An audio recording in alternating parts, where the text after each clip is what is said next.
Good morning. Saturday morning. Got here last night. Class started at 7 p.m. And I'm out at the car right now. I tented out back, and it's a nice little area kind of thing in the woods that you can tent. So I put a tent out there, and it was a pretty comfortable night. Frost in the morning and such, below freezing. And cars all covered in frost and so on, but I was nice and toasty. But anyway, what I'm doing right now is just changing my bag out and stuff, because we're leaving here at 7 a.m. and going to the bush and not coming back until tomorrow around noon, Sunday at noon. So I'm getting everything ready with that, changing clothes, so on and so forth.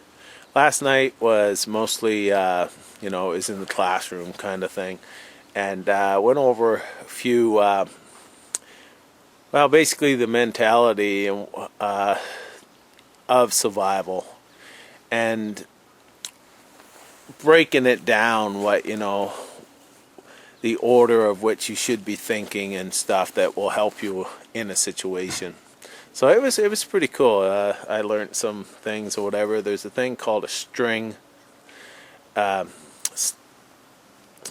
stock, that's what it is.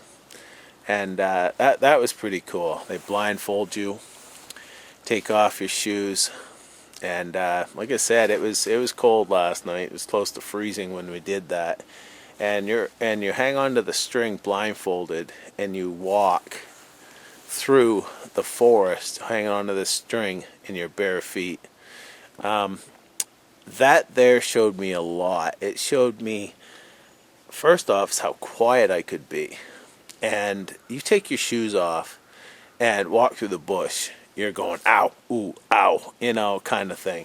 It's yourself, it's hard on the feet. But I was doing the fox walk, and where you go down with your pinky and feel if there's anything there, and slowly roll over onto your big toe and then down on your heel. You can feel everything under your feet. So if you feel something underneath your feet, you move your foot a little bit till you don't, and then you apply pressure and move the other foot. It was pretty cool. I did not stub my toe. I did not hurt my feet at all. And I walked probably 100 yards or so through the bush, over rocks, sticks, and so on and so forth. It was a really cool exercise. Now, I have not ever done that before, so I'm learning a lot. And I'm really excited. Anyhow, I've got to get busy, and I'll turn you back later.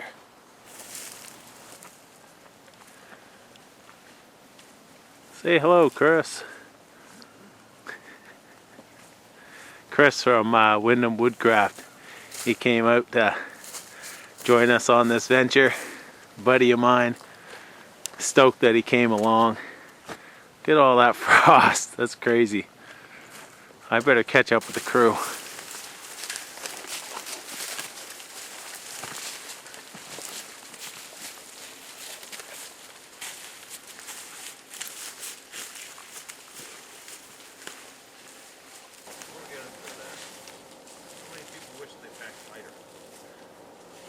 Now we made it to base camp, and we're just relaxing a little bit before we start into it. But you can see the debris shelter here. Various shelters set up. He'll be most likely going over those, I'm sure, and that'll be interesting. But we made it to camp, to this part here, through a hike through the woods and such, and he's going to do a little bit more teaching and such here, and then I'm sure we're going to go into something else. I don't know. I'm going to basically see when go with the flow kind of thing, but pretty nice. These woods are a lot like mine. Besides, there's a lot more hardwood, so there's a lot more leaf litter. We do not have this up in my area. It's mostly spruce and fir. Pretty cool.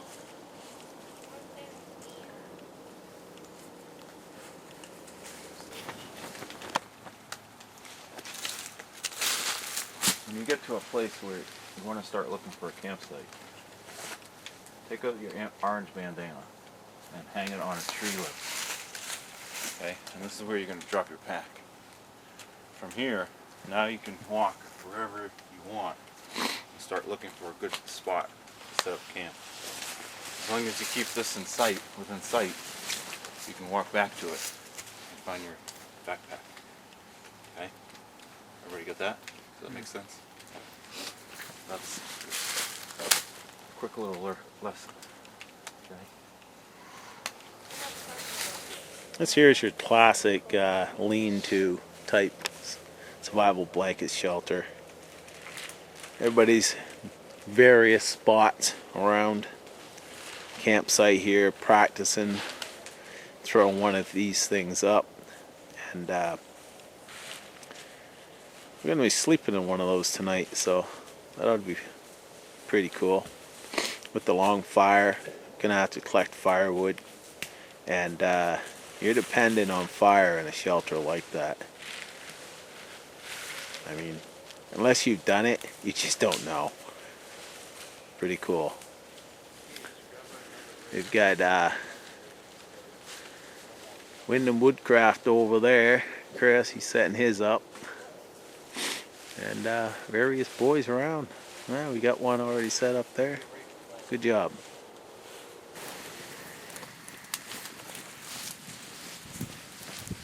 Wow, you can hear it already. That's pretty fast. So, this is your next exercise.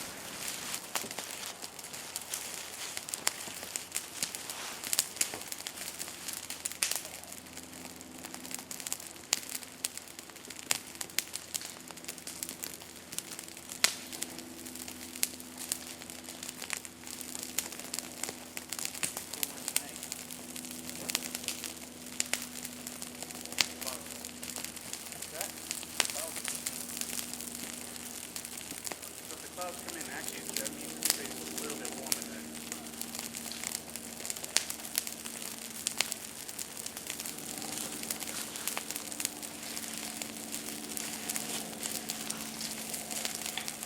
that other stuff is supposed to light. Boom. The first one was that easy. Let's see what happens. Can I use some of your birch bark? How about it, dude? Right here. There's some here too. Perfect. Thank you.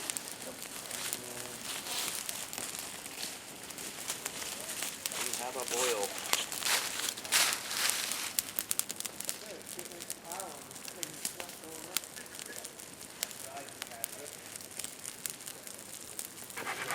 Okay, Chris is going to hunker down here. I've just filled those garbage bags full of leaves. That's going to be my shelter and mine. Chris has filled his bed full of leaves here, and he's going to be laying right on top of the leaves, throw the bags on top, and we're going to make a long fire right there between us and heat both of us tonight. That's the plan. I won't be able to record tonight, but hopefully I'll be able to show you when it's all set up. There's a lot of the firewood that we've gotten so far. We can buck that up still. Here's where we're going to put the long fire. One step away from both of us. That's Chris's. Yay! Bed and shelter. There's Chris. And this is what I've got going on for tonight, kind of deal. Just trash bags. I've never actually used trash bags and leaves before. Up home it's all fir and spruce, so it was always fir spruce boughs for a bed. But collecting firewood, got a lot more to collect. Indeed. All kinds of firewood left, as you can see. Still going. That's actually a little bit too hot, the fire right now. Chris is over there snoring away. Just wanted to let you see, it's daylight. And we definitely collected enough firewood.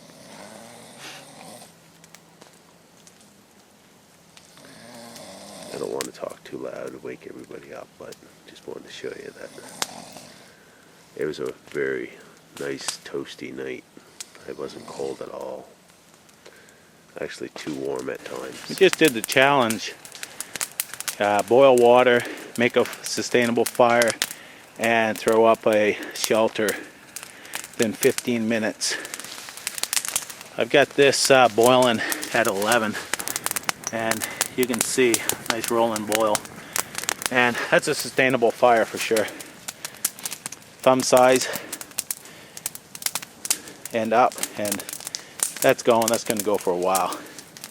Just your quick survival tarp shelter. Pretty cool. What a great way to end the day. Well, here it is. Course is over. Had a great time. And just backing up to hit the road.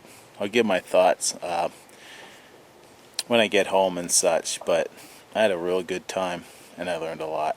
It's pretty cool. Attending the Basics Backpacker Survival Weekend, it was an eye-opener, actually. With my skill set, going down to a basics class, some people even ask me, are you going to teach? Well, no, I went to attend. It doesn't really matter what your skill level is. You can always learn something. In that area, there's a lot more hardwood. I actually was able to use leaves as a bed for bedding. I don't get that up here.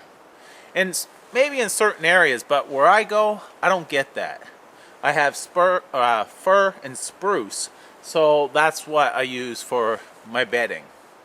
So that was pretty cool in itself. I've never used a space blanket tarp kind of deal, the reflective tarps. I never used one of those actually for, reflecting heat and such. I was amazed by that. I've used long fires with a natural material lean-to or tarps, which I've kept warm, but I was roasting with this reflective. I figured anything that, was going to trap the heat anyhow, because you have a wall, it's going to hit here and it's going to roll around before it escapes. I figured that, any material, and the reflective part was basically a gimmick, kind of thing. It may work, but I figured a black trash bag would do the same thing. Well, I'm not so sure anymore. I think the reflective properties actually are superior. I was toasty. Freezing weather, I'm in a t-shirt. That was an eye-opener. You can always learn little tricks and tips no matter what your skill set is. That was, I'm really glad that I went. Maine Primitive Skill School, the people, they treat you great. You come in, they treat you like a friend. They're there for you to help you. The whole meaning of this school is to get people in tune with nature again, and knowing what nature provides in your comforts as well as just survival. That's what I like about this school. I had a great time, and I would definitely go again for sure. It was really interesting to watch people get a fire with a ferro rod the first time. There was a couple guys just down below me and Chris that was, sleeping in their shelters with a long fire. And, I'd wake up and look down there and their fire's still going. And they're snoring, kind of deal. And it made me feel good to know that they were experiencing this for the first time and, being toasty warm. It was a good feeling, just to see others around for the first time trying these things. It was really cool. I really enjoyed it. And thanks a lot to Jim Kane, Michael Douglas, and the Maine Primitive Skill School. I really enjoyed it. Thank you.